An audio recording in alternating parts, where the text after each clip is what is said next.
Celebrating the connection with our pets. This is Animal Radio, featuring your dream team. Veterinarian Dr. Debbie White, dog trainer Alan Cable, groomer Joey Villani, communicator Joy Turner, and here are your hosts, Al Abrams and Judy Francis. And on today's show, Dr. Marty Becker, veterinary correspondent extraordinaire, talking about saving money on veterinary care without shortchanging your pet. That's all on today's show. Stacy working hard in the newsroom. What do you got going on, girlfriend? Well, coming up, a man rescues his dog from a sinking yacht, and then he rescued his wife. Well, at least now his wife knows where his priorities are. I'll give you all the details coming up on Animal Radio News. Oh, boy. Oh, boy. You don't want to know that I caught this huge, enormous bug outside of my office recently. Really? It was enormous. Like, I'm talking, it was probably about a 4-inch kind of cockroachy, beetly thing. Ew. And I pointed it out to someone because I was carrying Boss at the time. And I said, hey, there's a bug out there. There's a bug out there. Can you get it? And they were like, what do you want me to do? You want to step in? I said, no, catch it in a container, please. Oh. And they were like, huh? I was like, yes, did you catch it. Did you look it at up? It. Do you know what it is? Did you find out what it was? You know what? I handed it off to one of my staff members because she's equally into bugs. And so I think she was going to take it and look at it. I never did quite find out. But it was enormous. And it wasn't like a typical kind of cockroachy bug. So very cool, though. I don't know what it was. I don't know how you got somebody to actually get it and put it in a container. Well, she wouldn't. She thought I wanted it killed. Yeah. And I was like, here, take Boss. And I handed her Boss, and I grabbed the container and scooped him up. And I wonder if there's really even cool. a single woman on Match.com that in her profile it says, I'm into bugs. Well, if Dr. Debbie was on Match.com, that would be her thing. Into bugs and smells. Oh, God. All kinds of weird smells. Let's go to Terry. Hey, Terry, how are you doing? Oh, you want me to lie to you or tell you the truth? I want both. No, there's one or the other. No gray area. Okay, well, tell us the truth. Well, I'm sitting in a traffic jam in Tuscaloosa, Alabama right now. Oh, my gosh. My prayers are going out to you, buddy. Yeah, I've been in it for over an hour, and Tuscaloosa is not that big of a town to be in a traffic jam for over an hour. Yeah, what are you hauling? What have I got? Oh, I got the caps for Liquid Tide. Caps for Tide. Oh, interesting. Yeah, I guess the plastic jugs the Liquid Tide goes in. You never think about this. You must haul all kinds of weird stuff. Do you travel with a dog? No. I love my dogs too much to put them in a truck. Okay. I don't believe they belong in a truck. There are those who carry them, but I don't have ankle biters either. I've got big dogs. Oh, okay. I understand that. So do you have problems with your dog at home? I got Alan Cable right here. Yeah, I've got hello, Alan. How you doing, buddy? I'm hanging in there. It's been a fiasco coming out since the first year. I was on vacation for 2 weeks, and I didn't get to listen to you guys. So what's the problem, buddy? Okay, you kind of sort of answered my question after I called in. You had the lady call in with the 2 poodles. I got 2 German Shepherds, females. I bought as pups. They were paper trained when I got them, and we continued that at the house. And after a while, we took them off paper. These dogs are crowding 7, 8 years old. I'm not sure. Every now and then, one or the other of them will go in the house at night. They're on a routine during the day. The wife gets up at 6:30, 7 o'clock in the morning. She goes to work. They're out, that time. She comes home at noon from 12 to 1. They're out at that time. She's back home by 5. But sometimes during the night, they will go in the living room, and one or the other of them will go on the carpet. And it's easy to tell which one did it because I've got one that's stationary pooper and peer, and the other one's a walking peer and pooper. So it's easy. So let me ask you this. Out. So I have some questions for you. That spot where the dog goes, is it the same spot every time? Sometimes it's in the same area, but what I have told her to do is to sprinkle vinegar there because I hauled livestock for years, and I'm like you. I know you don't clean with ammonia because that'll attract. You know what you got to do though, buddy. You got to a couple things.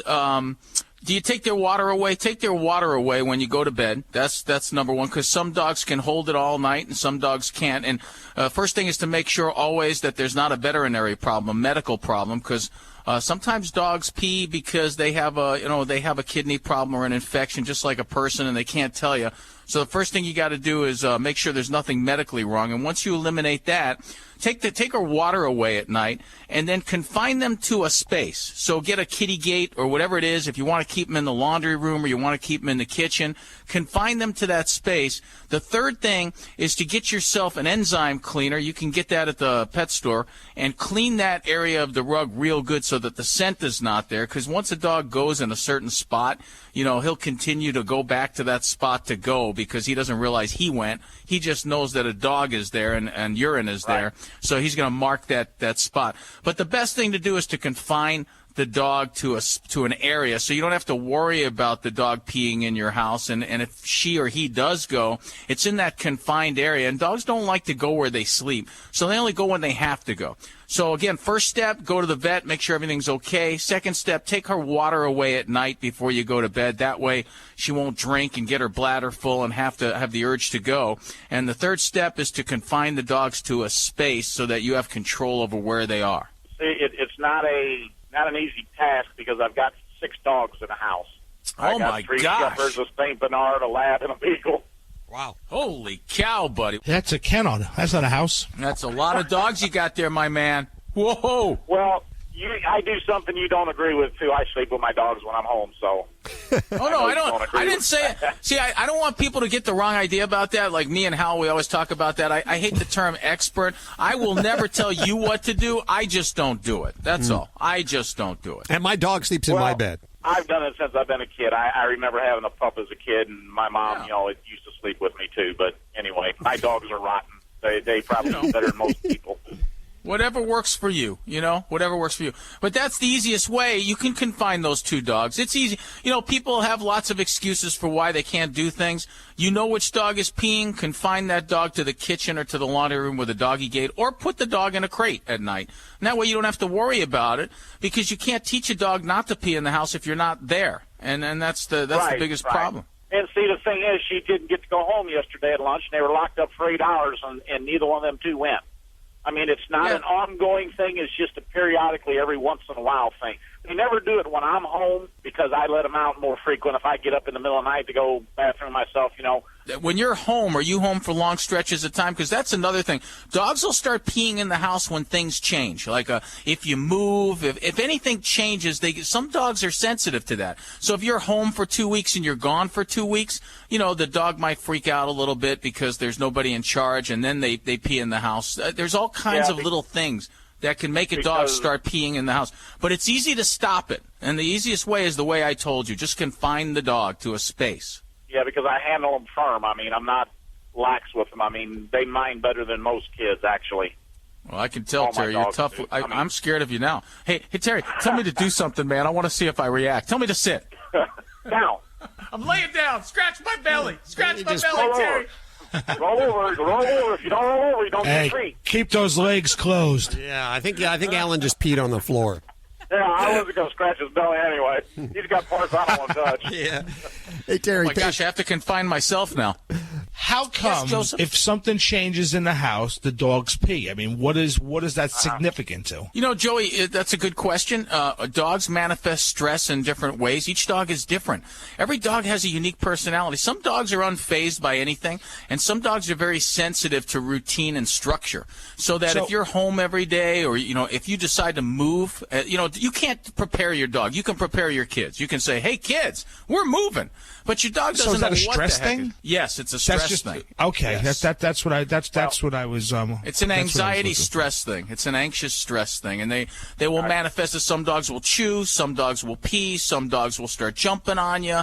They'll start doing something that they didn't previously do, because they're nervous and stressed out. Well, I don't see that a problem with my dogs because, like I said, my wife and I are real laid back and relaxed and calm, and the dogs are the same way. Well, Terry, you're a joy to talk to. I wish you many years of happiness, success, and love, and you're obviously a great dog person, so thank you so much for that. Oh, yeah.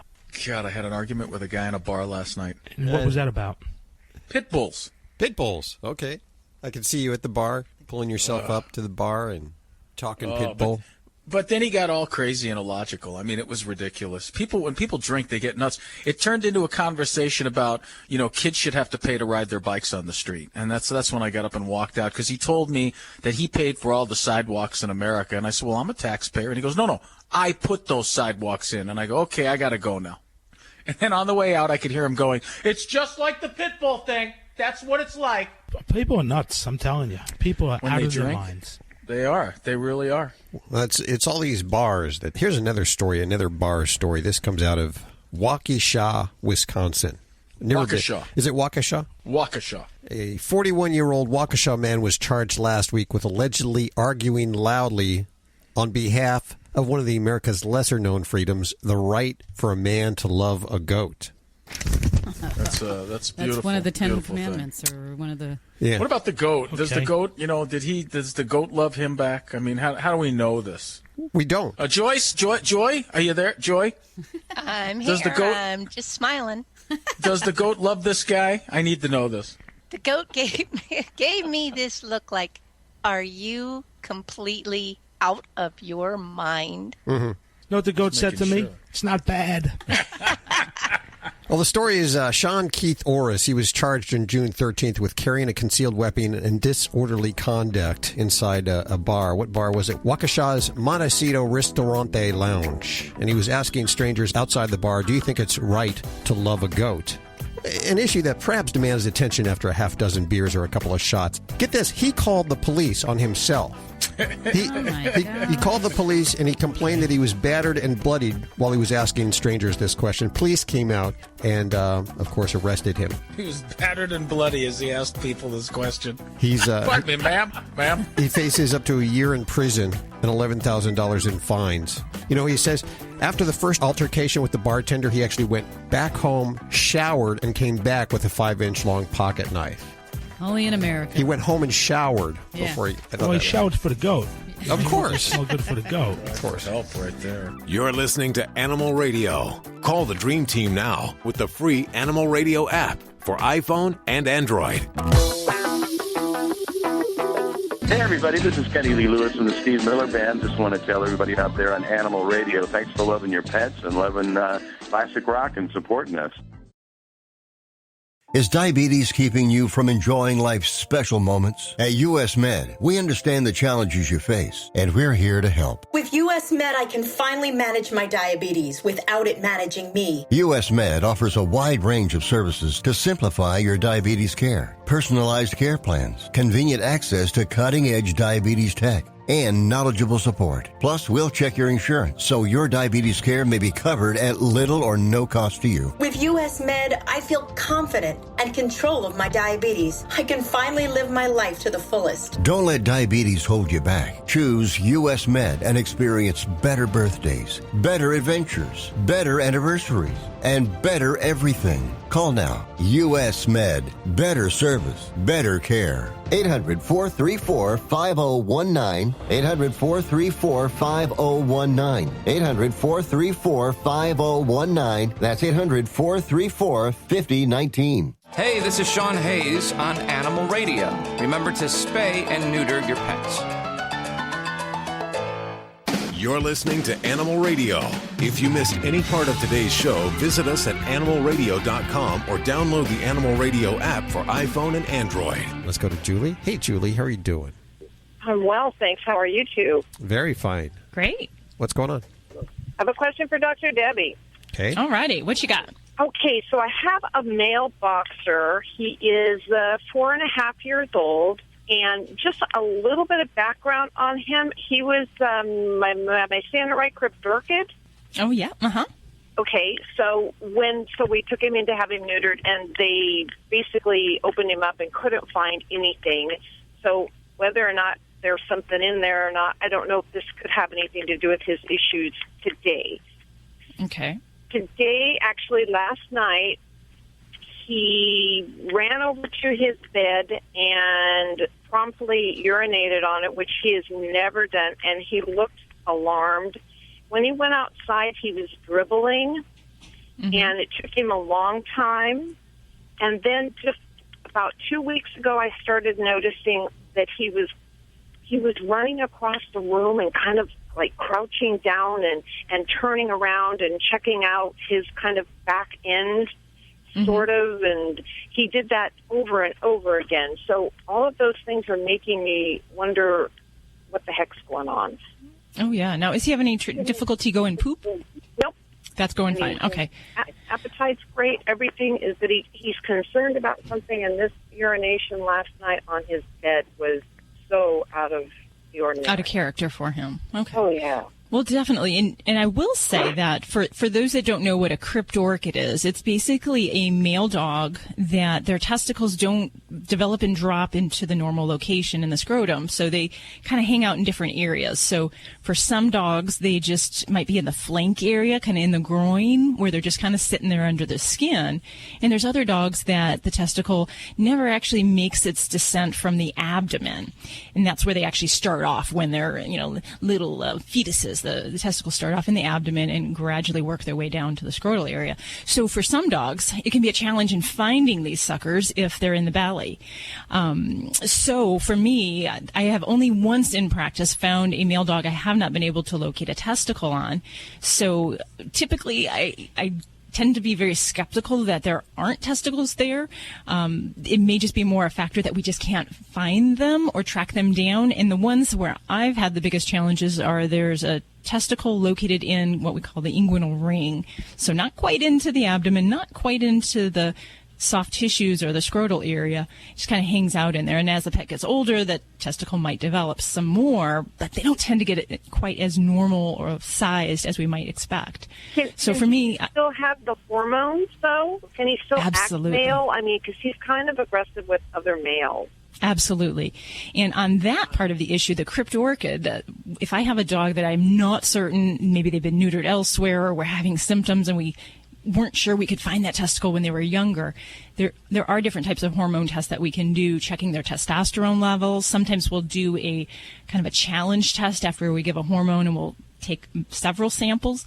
But I would say that would be definitely important. We need to know if your boy still has some hormones and some testicles somewhere, because the male hormones, testosterone, causes some swelling and enlargement in the prostate gland. So even if he's not breeding, we still have male hormone effects in those situations. So we need to check that out. And we can do a rectal exam, so I can get my little white glove out and we can check his rectum and see what that prostate feels like. If it's really, really big, we probably have some male hormones we're going to need to go looking after. So I definitely would, recommend you to see the veterinarian to see if we can figure out if this boy does have testicles somewhere that we need to address. But we still have this immediate problem of him having the difficulty urinating and the obvious discomfort. So I would get a urine sample. I would certainly check his prostate and see what we need to do. So x-rays may be in line, getting a urine sample, and deciding if we need to figure out where his boy parts are, if he has them. How, I guess, the vet would get the urine sample? Can I do this? You certainly can. And that's a great question, because a lot of folks say, how am I going to get the urine from a dog at home, chase him around or her around with a cup? And you can do that, although in the veterinary setting, we prefer to get that sterilely in the clinic setting. So either we'll try it by a catheter or a method called cystocentesis. And the reason is because, we really can't wipe clean. When you go to the doctors, they say wipe yourself clean before you give us that free catch. Dogs don't do that, and we really don't try to do that for them before we catch a sample. So, they'll want to get that clean sample. You can't just send them to the bathroom with a cup. Okay. Well, you can, but fun. There'll be just a lot of other crud in there. Yeah. So, we don't want the hair. And so I shouldn't bother. I should just let the vet do it catheter ways.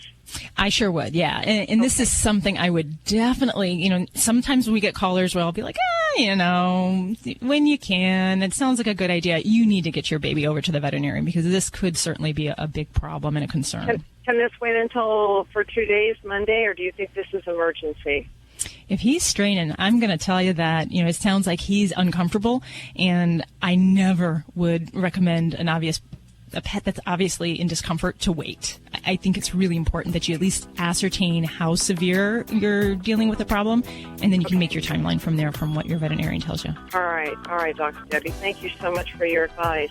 Okay, well, good luck with that. I hope everything turns out okay. Thank you. Bye-bye.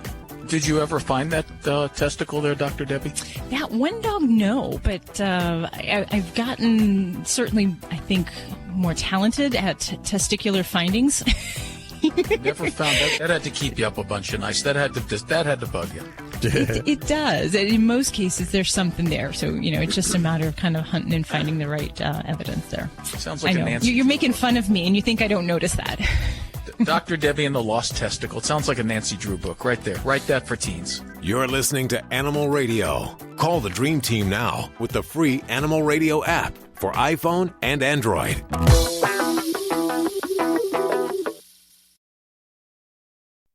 You hear that? That's the sound of uncertainty lurking under your hood. You know the feeling. I know I do. That sudden sinking sensation when you see a check engine light or your car unexpectedly breaks down and you're faced with sky-high repair bills. It's time to shield against unexpected repairs with CarShield. CarShield is America's most trusted auto protection company and has an A rating with the Better Business Bureau. Don't let the fear of a breakdown keep you up at night. Trust the Shield, CarShield, and say goodbye to terrifying repair bills and hello to peace of mind. Your plan also comes with 24/7 roadside assistance, courtesy towing, rental car options, and so much more. Don't wait till it's too late. Call CarShield now before a breakdown. Protect your wallet. Protect your car with CarShield. Get our best protection ever. Call now. You'll thank me later. 800-987-0618. 800-987-0618. That's 800-987-0618. This is an Animal Radio News Update. I'm Stacey Cohen for Animal Radio. If you've ever wanted to run the risk of being trampled by a bull, but you just couldn't afford the cash to go to Spain, well, guess what? You can now go to Virginia. More than 5,000 people have already signed up for the Great Bull Run. It's a Pamplona-inspired event to be held at Richmond's drag strip later on this month. The run is the first of several. They're going to be held across the U.S. in the next 12 months. The events also feature that huge tomato-throwing food fight that was inspired by Spain's La Tomatina Festival, or La Tomato Festival. I don't know. You say tomato, I say tomato. There's a song, isn't there? There's a song somewhere in this. Anyway, crazy.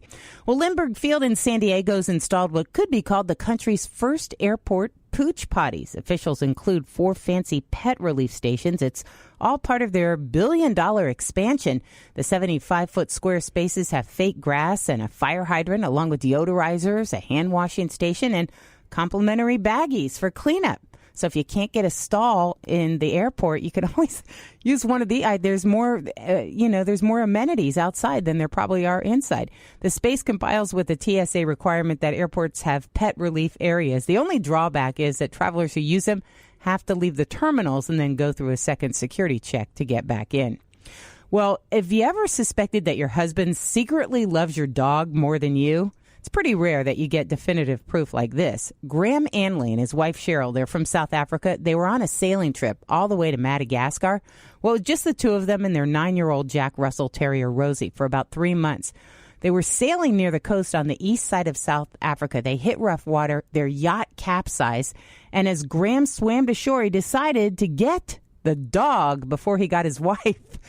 Well, after he got Rosie safely on dry land, then he swam back to get his wife. A rescue helicopter picked him up. All 3 ended up okay, although the boat was ruined. Graham hasn't said why he grabbed Rosie before his wife, although we're probably thinking it's because terriers aren't great swimmers and his wife probably was much better. But still, she's going to hold this over him forever. I'm Stacey Cohen. Get more animal breaking news at animalradio.com. This has been an Animal Radio News Update. Get more at animalradio.com.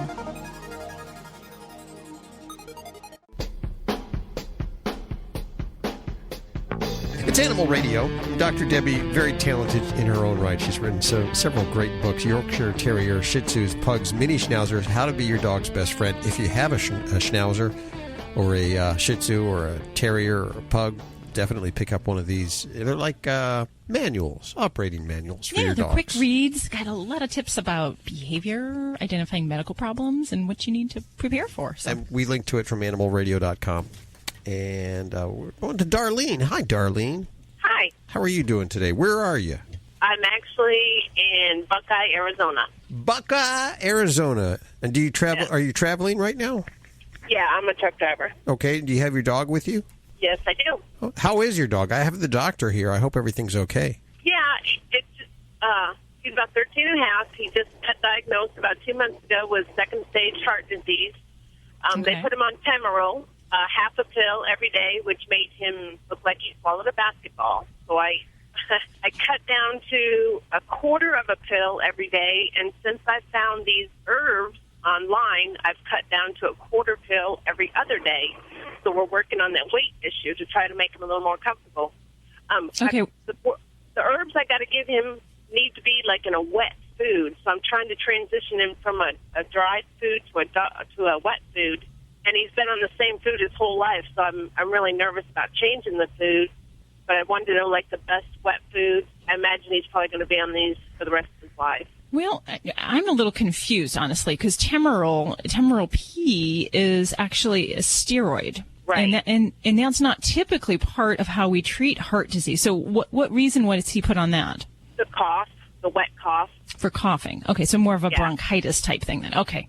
And that is a typical problem we can see when a patient's on long-term steroids, is that we can get some weight gain and increased appetite associated with that, which can be a vicious cycle because the fatter you get, the harder it is to breathe and the more you cough. Right. So that is a real big challenge there. And depending on, I don't know all the details of his, bronchitis and his coughing problem, but there's also some other things that we can look at doing for a pet with a chronic cough. If it's not heart-related and we're not looking at using diuretics or vasodilators because of congestive heart failure, then we might be looking at things like a bronchodilator or a cough suppressant and see if we can avoid the steroids or to minimize them as much as possible, because that could be a vicious cycle there. These herbs are really good, and I just wanted to take him off the Temerol altogether to get rid of the steroids. And I just wanted, I didn't know what kind of dog food, because like I said, he's always been on dry dog food, and I wanted to, and these have to go in a wet. Well, that's a very difficult thing to say. What is the best canned dog food out there or best wet dog food out there? And I think you have to look at what is most palatable and look at his overall health conditions.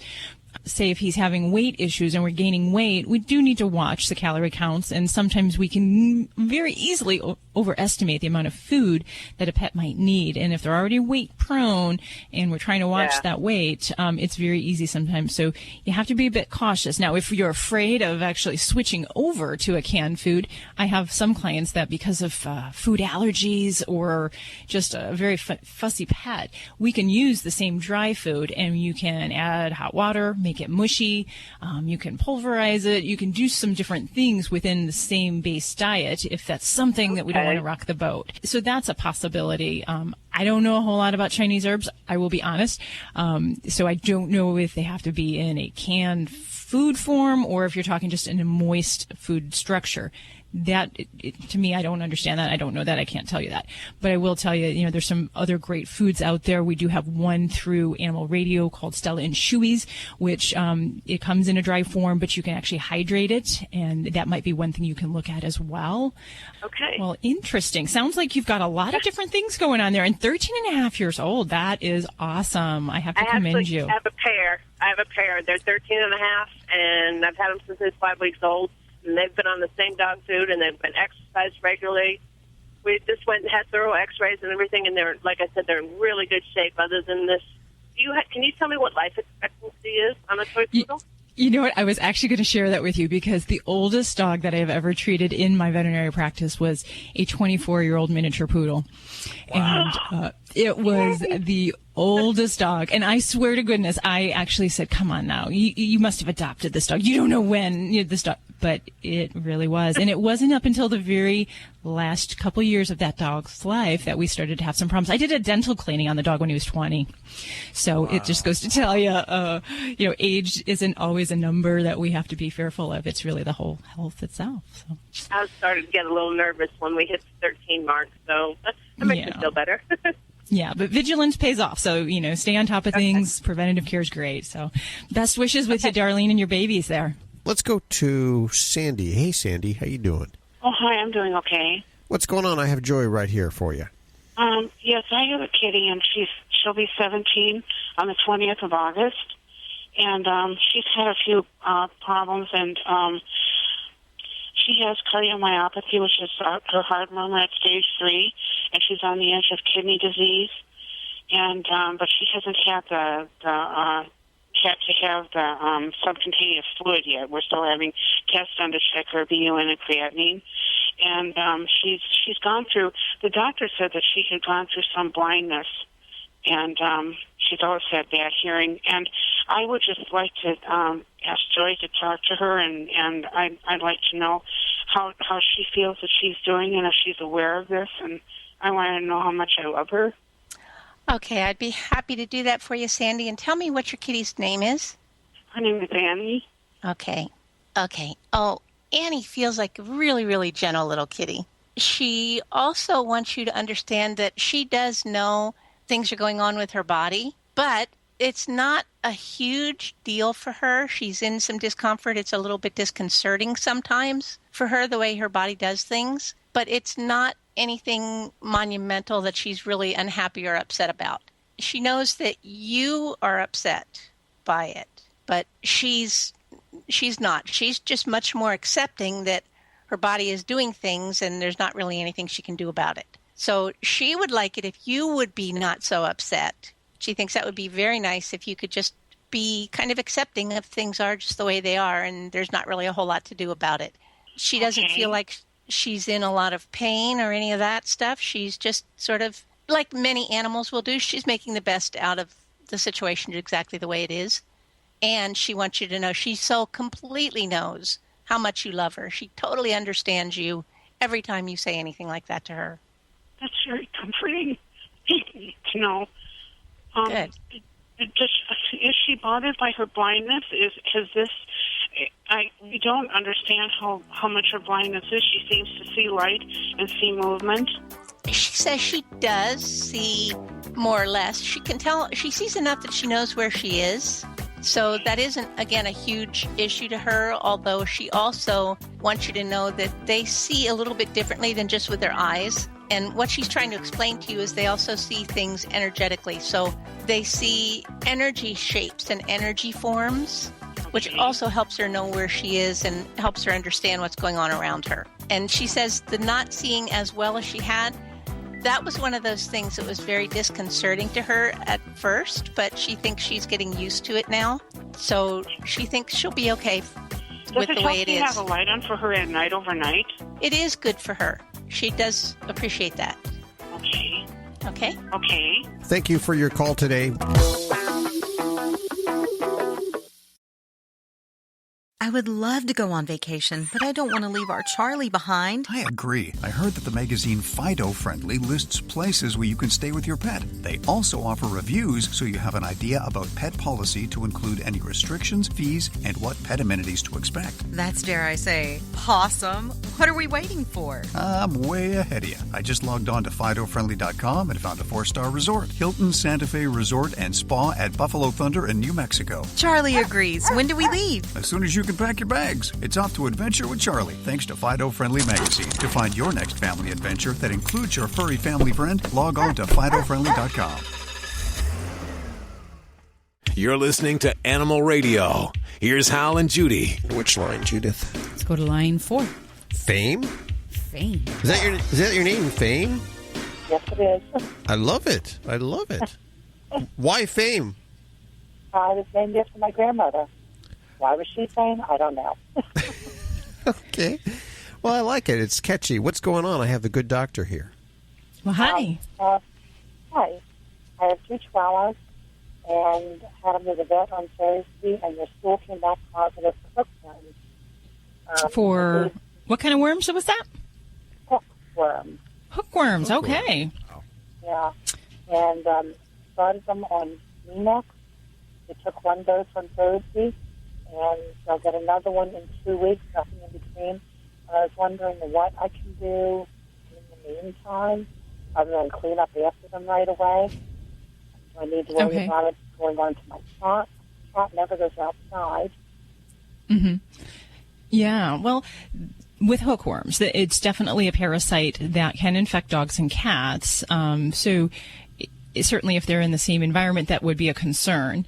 And for dogs, they will be passing those eggs in the stool. So the biggest area we really need to focus on as far as for decontamination is going to be prompt pickup of the feces on a daily basis or several times a day. There's a certain there's different life stages that the hookworm parasite will go through until it becomes infective in a larval stage. So kind of a like microscopic worm stage. And that worm stage is where it can be infected to pets and even people. So you want to make sure we don't allow the stool to stay around for long periods of time so we don't get into that situation. And if you're cleaning solid surfaces like tile flooring, we can use dilute bleach as a way to help disinfect the area and to kind of help dry out things as well. But it's hard to, how to kill hookworms on grass or vegetation. That's going to be a little challenging unless you're going to add something else in there. So as far as for people, I do recommend if we have hookworms in the environment, not to be walking around barefooted, because that's how one way that people can acquire these. If they go to beaches or they're out walking around in parks and a dog comes along and poops and has hookworms, those eggs will develop into larvae and you can actually acquire them that way and get a type of a dermatitis from that. So it would be wise to have your kitty checked as well, and it wouldn't hurt to do a regular deworming protocol as well for that. I don't give them another pill for another 2 weeks. Is there anything else I can do in the meantime? Give them anything that might, I don't know, stop it. Anything else that will help them clear the infection? Yeah. So, the frequency for hookworms, we do need to stick to that 2-week deworming cycle. And the biggest problem is because hookworms do have this ability to hide in the body. So what happens is when those eggs develop, when they acquire those in their intestine, they go through a larval stage inside the pet's body, in the tissues of the body. So even though we might kill those parasites that are in the gut, those little larvae are actually swimming around in the pet's tissues. So they hang out in the tissues until later, and that's why we have to do these regular dewormings every 2 weeks. So I don't see any reason to give any other medications other than that every 2-week timing. Beyond that, I do have sometimes where I'll advocate doing probiotics if I have pets that have parasites that are hard to kick. That's just something that's good because the gut is one of the major immune organs in the body. So probiotics can help the general immune system. So that wouldn't be a bad idea. But outside of that, I don't really think there's going to be anything else that we're going to be able to do to really help them clear these faster, other than being really diligent and make sure we're not repopulating with more parasites in the environment. Okay, so clean, and wait. Clean, be diligent with your timing of your parasite treatments. Consider a probiotic, and then stay faithful with those regular stool checks to make sure we're staying clear of this. Some folks, we will, once we get through hookworms. One interesting strategy is many heartworm preventatives can actually be used to help prevent those reoccurrences. So Interceptor is one that if I have hard to clear hookworms, we may put the pet on that on a once a month as their choice for a heartworm preventative, which also helps to keep those hookworms from coming back. So you can check into that too. Probiotics, do I get them from the vet? Can I get them at the health food store? Where would I get probiotics? I'm a fan of working with your veterinarian for probiotic selection. There are several good ones that we study within the veterinary world. So you might want to check with your veterinarian. Not to say you can't use some from a human pet store, but I prefer to stay with those lines and those cultures that are looked at within the pet world. So there's some by IAMS, Purina. There's oodles of them out there. So okay, great. Hey, thanks for your call, Fame. Okay. The Animal Radio app for iPhone and Android, it's a free download. Not only can you listen to the show, but you can ask your questions right from the app for the entire Dream Team. Stacey Cohn, working on news right around the corner. Have you ever watched the bull run in Spain and thought, wow, this would be so fun. I could get such a rush doing it? Well, now you can go to Virginia and do it. I'll tell you all the details. And you can even add that tomato festival that they throw tomatoes at you. They've got the whole thing in Virginia. That's the hot spot. I'll give you the details coming up on Animal Radio News. Wow. What are we doing here? Isn't that wonderful? Isn't that wonderful? You don't have to go to Spain to get maimed and trampled anymore. It's so warm. America's a wonderful country. I just want to have more tomatoes thrown at me. Hal's horny. I guess so. Yeah, I said you're sizzling hot. That makes me horny? Well, you got sex on the mind. Come on, I mean, every weekend we're here in this studio with this hot woman and you can't mention it. Is that what you're saying? I know you're thinking it. I'm just trying to start trouble. That's all. I live for that.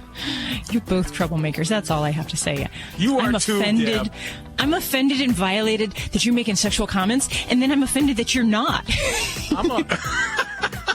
That should be a Saturday Night Live bit right there. You're listening to Animal Radio. If you missed any part of today's show, visit us at animalradio.com or download the Animal Radio app for iPhone and Android.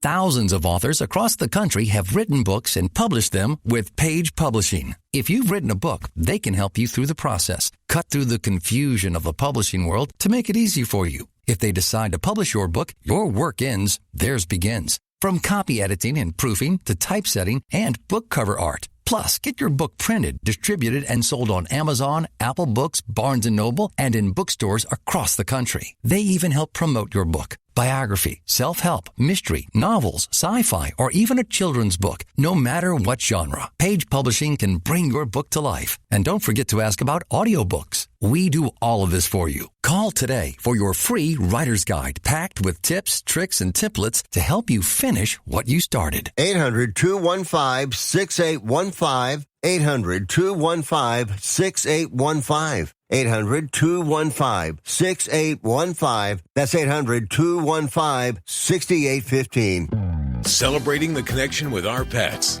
This is Animal Radio, featuring your dream team, veterinarian Dr. Debbie White and groomer Joey Villani. And here are your hosts, Hal Abrams and Judy Francis. We're a little giddy here in studio today. I think it might have been something in the donuts. Maybe a little too much sugar. I don't know. Hey, Stace, what are you working on? Well, coming up, we've got a story about a Chinese man who was traveling with his pet turtle, actually tried to sneak him into the airport and disguise him as a Kentucky Fried Chicken sandwich. I'll give you all the details coming up on Animal Radio News. I stick around just for that. Yeah. What? Just gotta wonder, what thought process went into that. I mean, when he's thinking up his disguise, We welcome back Dr. Marty Becker, veterinary correspondent here on Animal Radio. And I have a big question for you, and I hope I don't go off track of what you want to talk about today, Doc. But there's a lot of new technologies that are available for our pets in the veterinary world. It's more than there were 10 or 15 years ago. I can't afford this stuff anymore. Is there a way to do all the procedures that need to be done without breaking the bank? Yeah, shortchanging my pet, really. Well, you might be surprised to know that I have pet insurance for my own pets. Really? Which is really shocking to people. But yeah, if you have I would be considered upper income, America's veterinarian. Why would I have pet insurance? And the reason is, let's say you do a kidney transplant for a cat. You're looking at $30,000. Whoa, really? You're looking at holy moly. Yeah, and people, they have a waiting list at Penn to do transplants, and some of these things you can get into for complicated orthopedic surgeries and stuff. You can be up in the $10,000 and $15,000 range for if you go down to the Animal Cancer Center down in Colorado. State to the veterinary school, you could easily have something that's $10,000 or $20,000. But let's go real world here. I just had a discussion with somebody a couple days ago that had an older dog that was arthritic. It's 12-year-old golden, and I went through the whole list of stuff. She was using just supplements, and I had to tell her, they're not going to do any harm, but the clinical studies show that glucosamine and chondroitin sulfate just don't work. There's many veterinarians that believe they work. There's many pet owners that swear they work, but the studies don't show that they work. So I went through a list of stuff she could do, and she could start out with, one of these non-steroidal anti-inflammatory drugs like Rimadyl, add some Tramadol. There's Adequan, like they use for racehorses, which is a supplement that gets into the joint itself. And then we talked about going to class 4 laser therapy all the way down to stem cell therapy. Wow. And you have to make a judgment thinking, okay, I know better than anybody else my relationship with them, Pat. I also know what my financial situation is.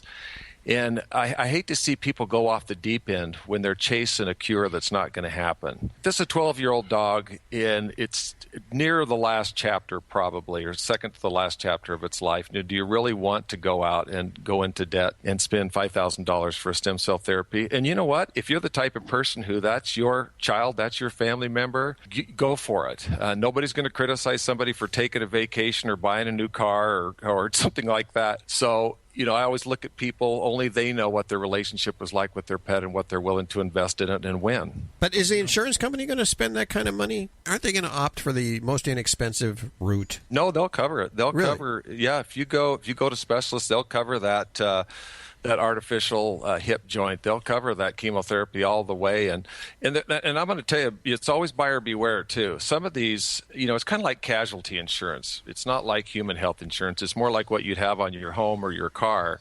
But there's many variables on how they pay and what pay schedule they pay. So just do your homework. Go on the websites that compare pet insurance. And I will tell you, I had one that was a clear choice for me, but I'd want people to be aware that they're not all the same. What subtle differences are there? Main one is how fast they pay and what they pay. Okay. I want one that's liberal. It might cost a little more, but it's not going to be any hassle when it comes time to pay. They're going to pay very quickly, and they're going to pay the full amount, less the deductible. That's the main thing. Some of these, they're a lower rate, and you think, well, that seems like a better deal, but they just don't pay as much. And because really what you're looking for, you have this pet that's a family member, and when it comes time when that pet is really sick or injured, you want to be able to return a portion of what it gave you. And that's when you want to be able to say, thank gosh I got pet insurance, because, do whatever you recommend, Doc. And it's really great pleasure to be able to say, let's do it, versus thinking, oh gosh, I can't afford it, or, can I put it on this credit card, or can I borrow from this person? When you can just say, let's do it, that's a great feeling. Alan, do you have pet insurance? No, I do not have pet insurance. For the reasons that, let me ask you this, aren't there limits too, Dr. Becker? I mean, like caps on what they'll give you yearly or even for life? There are some that have caps, yes, and there's some that preclude pre-existing conditions. So that's why I think there's 2 or 3 out there that I could recommend. I don't want to recommend it on air necessarily, but I think there was a survey recently, about 7% of veterinarians had pet insurance on their own pets, which might be shocking to people. Wow. And can you give us an idea of what the monthly rate is? Like what do you pay a month? Well, we have 4 dogs, so it's about $100 a month.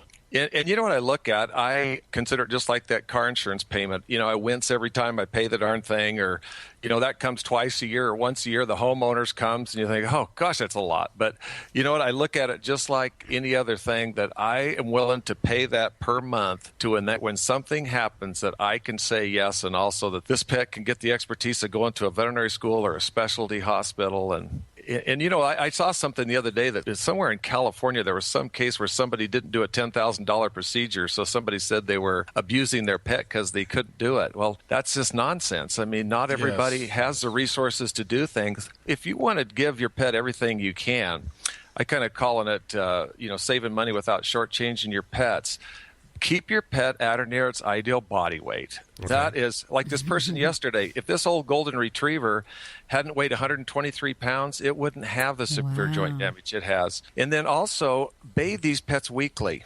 We were talking today, my daughter has 2 pugs, and since she has been religious about bathing her pets weekly, not a single skin problem. Where before it was constantly staph infections and yeast infections and fungal infections, and they were chewing themselves up. So bathe your pets weekly, and then make sure you stay on a parasite control product year-round. We were just over at the Oregon coast. Here's all these poor old pets that come from northern Idaho and places where there's no fleas, and they go over there, and I can see these fleas in the sand going, it's a virgin, it's a virgin. And they just pile drive this thing, and it's like, oh God, where do I bite? Oh God, where do I know where to itch? So make sure year-round parasite control products, because that just doesn't protect the pet but the human family member. And then daily oral care. You're not going to brush your pet's teeth, less than 0.1% do, but find something that is clinically proven to reduce plaque and tartar. And, I've mentioned this before. Greenies are clinically proven to reduce plaque and tartar. They have the Veterinary Oral Health Care Seal of Approval. They're just expensive, and they go fast.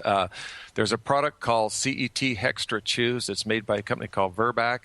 And they have this patented way to bind chlorhexidine to rawhide, and a dog will work and chew and chew and chew and chew, so it has this prolonged contact with the teeth. If you were to give one of those even 3 days a week, you'll probably delay into the pet's senior years the first time you have to have your pet's teeth cleaned. Dr. Becker, could you, when we get, can we put all this on the website? I mean, even the insurance that you recommend, and I was going to ask you, what is a good yearly parasite control product? What is a good product? This is one of the things I like people to do, to ask their veterinarian. what do you use on your own pets? That tells you a lot. And I tell people to ask them what kind of food you feed, what kind of parasite control product you use. I happen to use a product called Revolution, which is a Zoetis product. It used to be called Pfizer Animal Health. Now it's called Zoetis. But there's several good ones out there. Advantix is a very good one. Revolution is a good one. Frontline Plus. You want stuff that not only kills fleas and ticks, but also repels mosquitoes, because you want to, if a mosquito bites, that carries heartworm disease, and even a single mosquito bite. This is a little bit exaggerated, just a little bit, but a single mosquito bite can cause heartworm and kill your dog. So if they repel before they bite, they don't have a chance to transmit disease. And it's the same thing for ticks. If ticks can't bite, they can't transmit the disease. So you want something that not only kills but has a repellency factor. So this pet kind of has this invisible hedge of protection or bubble that follows it around. Yeah, so preventative. Yeah, you don't want these bugs to even take one little bite of your animal. And, there's some new oral products out, too, Trifecus and Comfortus, for people that what it does, they swallow it, but then the product ends up just under the skin. So it doesn't stay throughout their tissue. It migrates from inside out and ends up just on the tissue. And for people who have pets that bathe quite a bit, or if they have children or other pets around, some people think that's a safer way. But just talk to your local veterinarian, ask them what they're using, explain your pet's lifestyle. And, when it comes down to saving money, too, there's lots of places you can buy prescriptions online. And what I would ask you to do, ask your veterinarian, if it's one that your budget is stretched, ask your veterinarian if they can do any better about the price. And most veterinarians will match the online prices. And the good thing about that is all those things end up in your pet's medical record. And when it's Saturday evening about 8 o'clock and you want to call your pet's veterinarian, you want a relationship where you've been in there before, where they know you. And not that they wouldn't take the call, but I'm telling you, there's just like in any business, there's a hierarchy. And we wrote a little section in Your Dog, the Owner's Manual, and Your Cat, the Owner's Manual about how do you become a veterinarian's favorite client. And one of the things you do is you listen to recommendations, you refer other people, you're on time for appointments, and you bring cookies or brownies. Don't bring it in at the holidays. Bring it in this time of year in the afternoon on a busy day. Dr. Marty Becker, veterinary correspondent extraordinaire. Dogs or cats, horse or emu, animals are people too. Workers at the Meridian, Connecticut Humane Society are marveling at a mother cat named Satin who adopted a 6-day-old Rottweiler pup who was rejected by his own mother. The puppy, now named Charlie, nurses right next to a litter of black and gray kittens. The kittens snuggle up to him like he's one of them. Charlie's dog mom was found on the side of the road. She gave birth to 2 puppies. One was stillborn and she rejected the other. A local vet explained that it wasn't that unusual for cats and dogs to bond in those situations. Rottweilers usually grow to be around 100 pounds, so as Charlie grows, volunteers are hoping that dog owners will volunteer their puppies to be Charlie's playmates. But for now, Charlie's happy to be a kitten, although he hasn't meowed yet. I'm Britt Savage for Animal Radio. Animals are people too. Animal Radio. Thanks for calling the Veteran Car Donation Program. How can I help you? Can you come and pick up my car and give me that tax deduction I've heard all about? Sure. We can pick it up in about 2 business days or less. Call right now and donate your car to help our veterans. Call 800-927-9819. 800-927-9819. 800-927-9819. Call right now. 800-927-9819. You're listening to Animal Radio. Here's Hal and Judy. Hey, Jeff, how you doing? Oh, just fine. Where are you calling from? I live in Boneville, Georgia. Boneville? Is that really the name? Boneville? Yeah. I found out a couple weeks ago our hotel burnt down there. It hasn't been inhabited since the 1930s. Holy moly. Found out they built it in 1845. Whoa. Wow. Yeah. Some guy named Bones came there in 1840 and built a mill below he built a dam and made a mill pond and made a mill, and it became a booming place. That's the name Boneville. Yeah, his name was John Bones, Bones, and that beautiful. Up to about 5 years ago, we had a post office. Oh, well, I'm going to dedicate today's show to Boneville, if that's okay with everybody in the city. Dim bones. Okay, dim bones. Dr. Debbie, I believe this call might be for you from Boneville. Okay. So what do you got going on? I got these really handsome Chihuahuas. I got a male. He looks just like the Beverly Hills male in that movie. He's handsome. He's got all the markings, and he's pedigree. And I got a female I brought in, a puppy, and she's grown now, and I can't get them to mate. Well, she gets very violent. She has these mood swings like I've never seen. Otherwise, she's You've never seen a bitch in heat before? You know what? Her mood swings are so bad. I actually rewrote a Disney song about her. Oh, really? Oh, really? Yeah. Can we hear it? In fact, I just added to it. Well, don't you want to know what I want to do to the dog to make her mate first? Or either one. I can do both of them. Yeah, well, either way, yeah. I'm game. Okay. What do you want to know? You want to know what my plan is to make this happen? Yes. Or do you want to hear the song first? Tell me what your plan or what you think the solution to this problem is. Okay. He's been humping on stuff like toys and all that, and just not ejaculating, not actually getting an erection, but he humps on this stuff. And he has this one pillow that he humps on all the time. We call it his woman. And I was thinking about ripping it open and wrapping it around her and take some baby diaper pins and wrap it around her. Maybe that might do two things. It might make him more attractive to her, and it might keep her from turning around and trying to bite him. Well, that it isn't a foreign concept, and they actually do this with collection of semen for large animals, large breed animals. They do have kind of like a fake horse that they will collect from, and the animal will mount that. So that's a possibility. Kind of like a Trojan horse. Has 3 of those. So the concept is there. Now, the thing that I will tell you is that there are situations, especially when dogs they grow up in the same household, that the female may never accept, and she will never stand for a breeding, even if she's going through estrus, and even if she is certainly horny as craziness. Part of that is because of doggy dominance, and there are some females that just do not accept the stature that the male in that household is worthy of mating with her. She may be more dominant aggressive. There may be other things going on with that fella that may not allow him to do the deed. So there could be a lot going on here that we may not really quite understand. So I generally, if we have 2 dogs in the same household that things aren't going well, I don't get my hopes up too much, because in many cases for established breeders, they will actually take the female to the male's household and allow the female to breed in that situation. It kind of, it's kind of like on his own turf, you're less nervous, all that kind of stuff.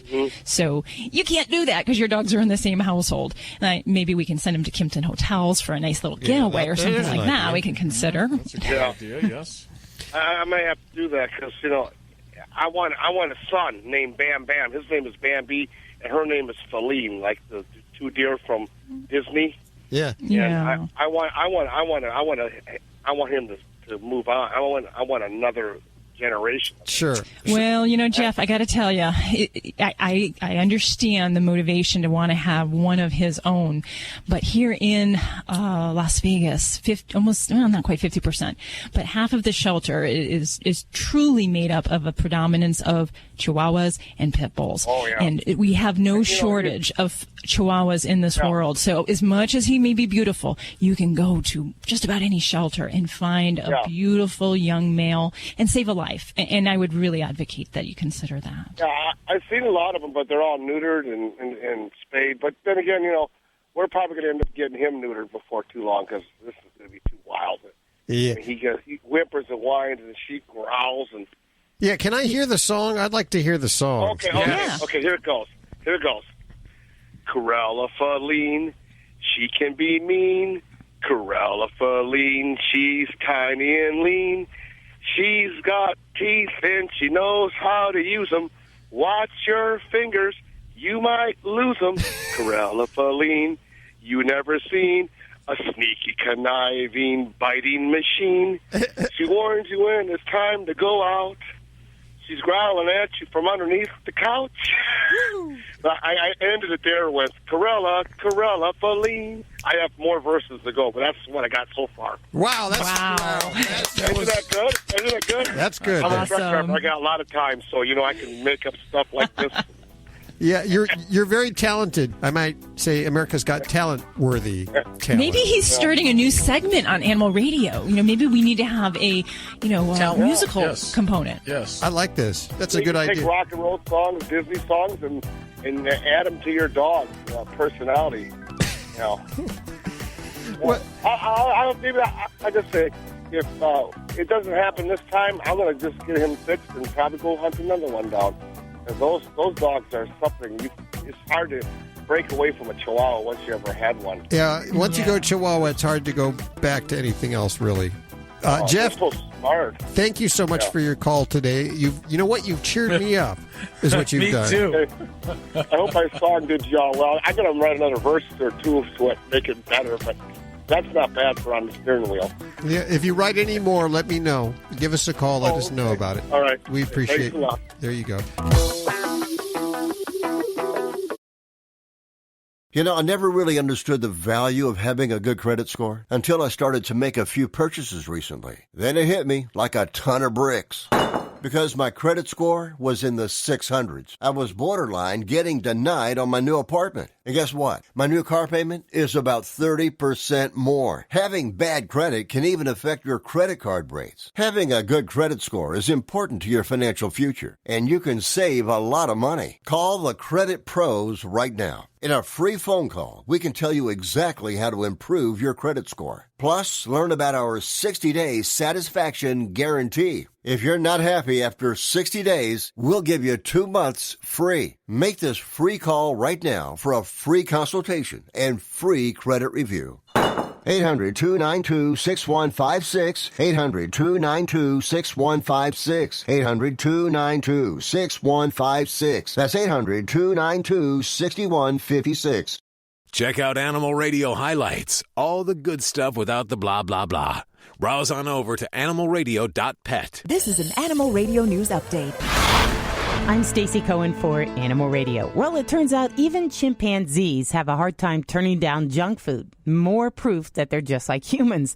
According to the Belfast Telegraph, officials at England's Tywer Cross Zoo were able to lure a group of wandering chimps out of a secure service area in the morning using ice cream and fizzy drinks. Zookeepers say the public was never in danger during the incident, but safety procedures forced them to close the zoo down anyway. However, less than a couple hours later, the chimps were back in their normal enclosure. The zoo statement says the animals are all fine, although they were a little hopped up after having some ice cream and soda for breakfast.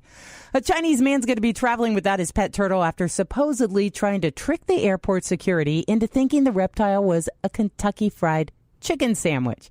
Tastes like chicken. According to the South China Morning Post, the man was going through security in the morning when the X-ray operator noticed an odd protrusion sticking out of the sandwich in his bag. Good thing he didn't have it in his pants. The security team eventually uncovered the turtle and lectured the owner on why he wasn't allowed to smuggle his four-legged friend on the plane. He explained, "I was only trying to bring my beloved turtle along for the trip. You know, those photo ops." Ultimately, though, the guy agreed to keep the little friend at home while he was away. Animal rights advocates are fearing that the Clark County Commission is going to be making a change in their horse roping rules that's going to actually hurt horses. Stacia Newman with Nevada Political Action for Horses says tripping horses is very dangerous. It is horrific. It's brutal. It's bloody. When these horses go down head first, they can snap their necks. They can break their legs. Often they just die. Newman fought to get the legislature to ban horse tripping, an activity where someone tries to throw a rope around a horse's hind legs and then make him fall. State lawmakers made horse tripping illegal. It's also illegal in Clark County. However, county commissioners may change their horse roping ordinance to reduce restrictions on activities involving horses and ropes. Newman says any activity involving a rope and a horse is risky, and she's asking commissioners to ban several upcoming events with horse attractions. The Wisconsin Department of Natural Resources have said that they've been getting threats after the death of a baby deer named Giggles. The deer was killed last month after a raid at a Kenosha County animal shelter.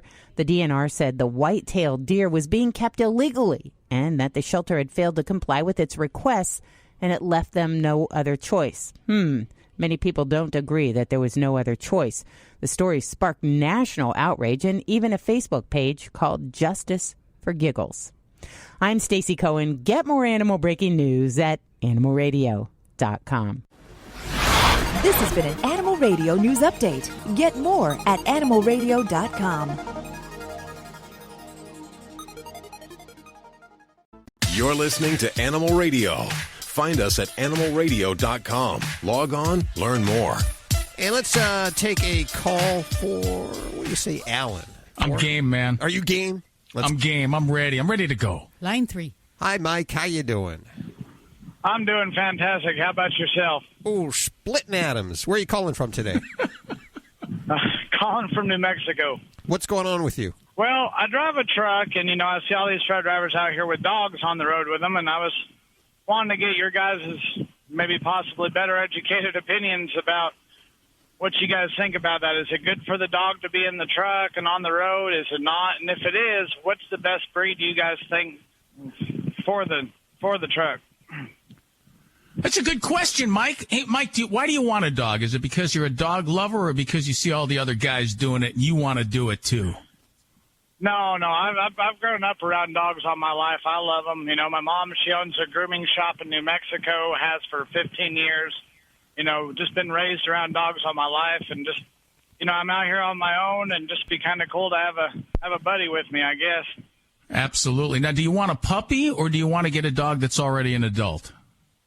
Well, again, I'm not sure. I mean, I've always, my family, when we've gotten a dog, it's always been from a puppy. That way they grow up and you train them and they're with you. And that's just kind of how we've always done it. So, I mean, a puppy would be great, but I guess it'd be really hard to, at the very least, hard to housebreak them going down the road. You can't properly do that, I would think, driving all the time.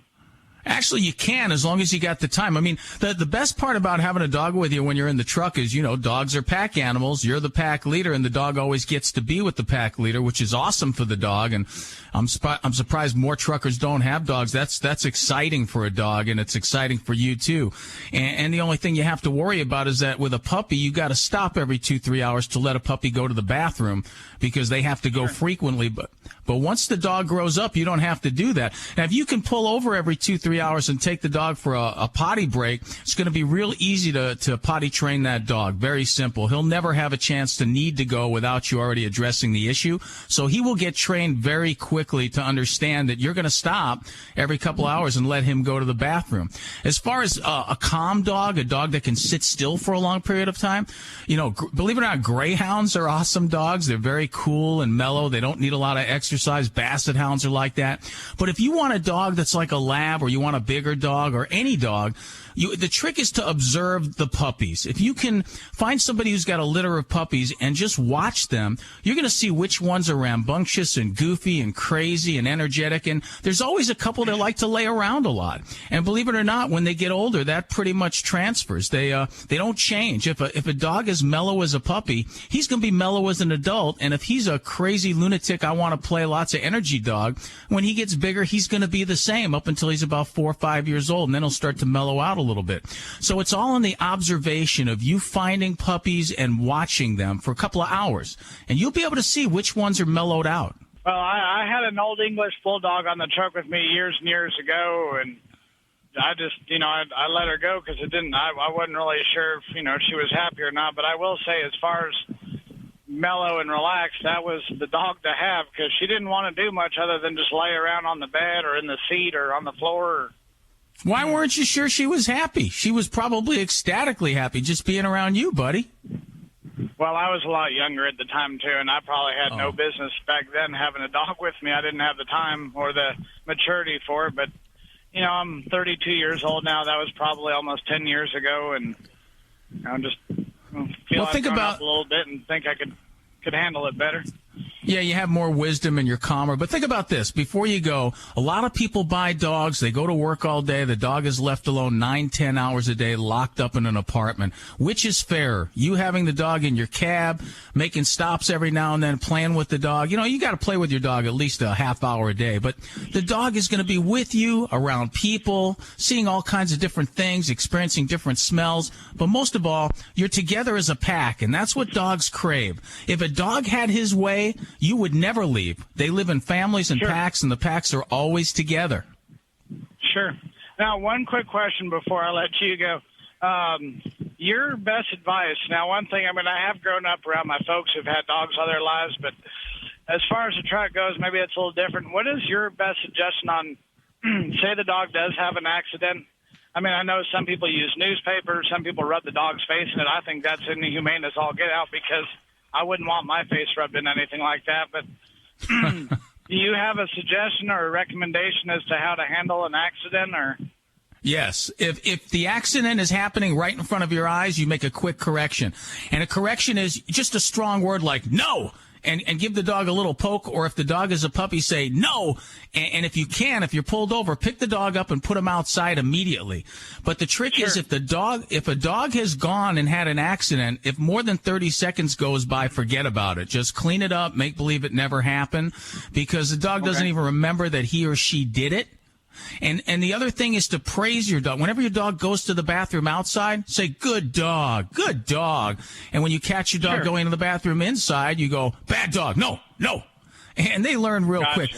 But your dog's not going to have an accident except if it's a puppy and maybe at night if you're sleeping, if you forget. But when a dog is a puppy, if you take the dog out every 3-4 hours, by the time the dog is 5, 6, 7 months old, that dog is going to be potty trained. You're not going to have to worry about accidents. And the other thing to remember is if your dog is house trained and your dog does have an accident or starts having accidents, take your dog to the vet immediately. Make sure there's not a medical problem, because that happens sometimes. Well, terrific. Thank you so much for taking my call, and that was incredible advice. And you're awesome. Based on what you guys said, I think I'll go ahead and look into Hey, Mike, I think you should do it. Yeah. Hey, Mike, what are you hauling? Before you go, what are you hauling? Oh, we haul everything. Right now I've got beef, and I'm headed to Baton Rouge, Louisiana, and we haul furniture and alcohol, beer, and just whatever fits in my trailer. Hey, if you come out this way, can we load my mother-in-law into your truck in the middle of the night? That sure would help me out a lot. Anything, buddy, anything. Thanks for your call, Mike. We appreciate it. All right, man, thank you. I don't know. I think most truckers have dogs. It seems like a lot of them do. I mean, we hear from them all morning long. If you don't, why not? I mean, you're on the road all day long. Little company, they get to get out, see the world. You're listening to Animal Radio. Call the Dream Team now with the free Animal Radio app for iPhone and Android. Hi, Joanne Worley on Animal Radio. Hello! And please spay and neuter your pets. Be a responsible pet owner. As a matter of fact, spay and neuter your friends' pets also. Give it to them as a present. What a good idea. If you're a diabetic, we have great news. You can end the painful finger sticks with a new CGM. Plus, they may be covered by Medicare, Medicaid, or private insurance. If you use insulin or have had hypoglycemic events, you may qualify. Call US Med now to learn more. 800-434-5019. 800-434-5019. 800-434-5019. That's 800-434-5019. This is Animal Radio, baby. And we all bow for the Godfather, ladies and gentlemen. The Godfather. See, I call him the Godfather. I meant to call him the Dogfather. You can call me the Godfather, too. It's all right. Either way it works.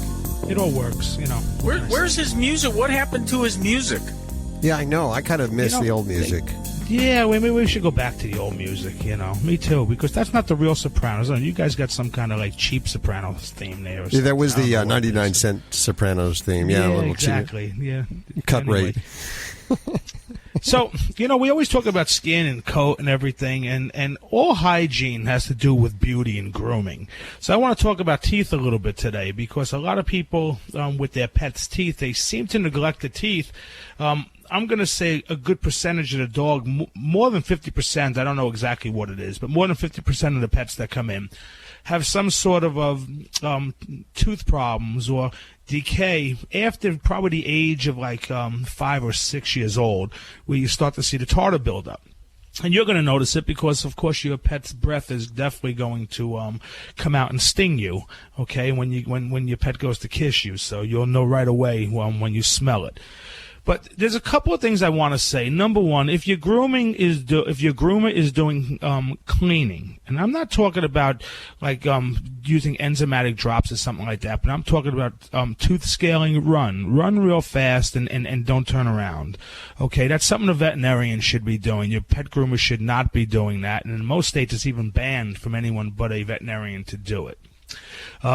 Basically, what you want to do is, if the decay is heavy, go to your veterinarian, have it scraped, okay, have any extractions that need to be done.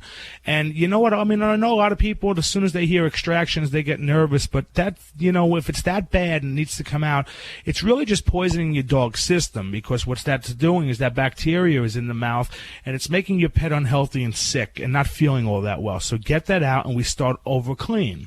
Now, one thing you have to remember, people get dentistries with their pets, and then they don't do anything. And a dog that has any type of periodontal disease, it's going to come back very, very quickly. Within 4 to 6 months, they could be at the point almost where they were when they were cleaned at first. So there's stuff that you have to do at home. You can go to your veterinarian, and they sell chlorhexidine wipes, okay, which will keep the teeth clean. Otherwise, you can go to your local, most your pet superstores will sell like enzymatic tooth cleaning gels, sprays, toothbrushes. And a lot of people don't like to brush their dog's teeth because, the dogs don't let them. But the additives that you put in the water or the spray or the gel is very, very easy. All you have to do is get it in your pet's mouth. They'll swish it around themselves, so just get it in there. And they work really, really well.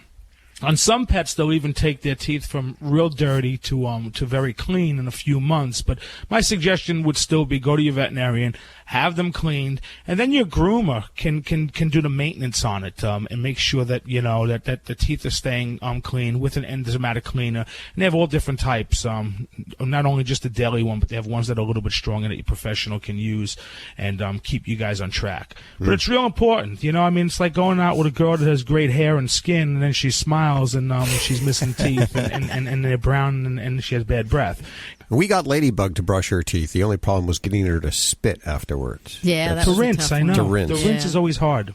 Well, I wonder if it's like, sometimes you don't really know when you personally have bad breath, if it's on you. And I wonder, my dog, Ladybug, she doesn't have bad breath. And I wonder if it's just because I'm so close to her and I don't smell it. No, you'll smell it. Believe me. Her breath is really good. Ladybug's teeth are in good shape. They are. Yeah, they are. Not bad. I know. I walk a lot of dogs in the neighborhood, and I run into a lot of stray dogs, and I've been down to pet them, and they come up to me, and it's like, oh, my gosh. Do you think there's a correlation between wet food as opposed to kibble and that kind of thing? You know what's so funny? Doc Halligan actually was just talking to me about this, and about a year ago, there was a study that she went to, and they are showing that there is absolutely, positively no signs that dry dog food will keep your pet's teeth any cleaner than canned food. Wow. Okay, so the old thinking that that the dry dog food is going to help scrape away the tartar and all. What she's saying is the vets are now saying that is not true. The studies that have been being done now are showing that there isn't any difference, and they said it's hereditary. Either dogs have nice clean teeth or they don't, and dogs that have a genetic problem with their teeth and gums, it's going to happen no matter what. And it's also more prevalent on smaller dogs because of the space between their teeth, and their depth into their jawbone is a lot different than big dogs. Professor Joey, I have another question. Yes, my sir. hand is up. What about those products that they sell, that supposedly clean your dog's teeth, those chews? Do those do any good? The chews themselves, I'm going to be very honest with you. Because if I said they don't do, they do, I'd be lying. I don't know. But I have used the gels, I have used the sprays, I have used the water additives, and all of them I've had some sort of decent results with, as long as you keep up with it. And that's the biggest problem, is keeping up with it. You got to make sure that you're doing it every single day. And that was my problem. We weren't, but when we were, we noticed a big difference. I think chew bones make a big difference too, because Ladybug, they're not rawhide. I won't give her rawhide, but she has these compressed chew bones that she chews on, and just the fact that she's gnawing on them is keeping her teeth clean. Yeah, that's what I thought. Yeah, that's what I was getting at. That was my point right there. Yes, they do help. But you got to start with clean teeth. Yes. You can't expect any of these additives to clean messy teeth. No. Professor Joey? Yes, sir. What about coffee enemas? Go ahead, Alan. If you want to try it, you can let me know. You could do the study. How's that? Yeah, I'm going to pass, but I'll take that jelly donut over there if no one's going to have that. That's all we have time for today. Thanks for joining us. Be sure to download the Animal Radio app for iPhone and Android. It's a free download, and visit us over at animalradio.com. Check out Dr. Debbie's books, especially if you have a Shih Tzu or a Yorkie or a pug. Schnauzer. Schnauzer. It's like an owner's manual for your dogs, all written by our very illustrious Dr. Debbie here. We'll see you next week for more Animal Radio right here on this fine station. Bye-bye. Bye. This is Animal Radio Network.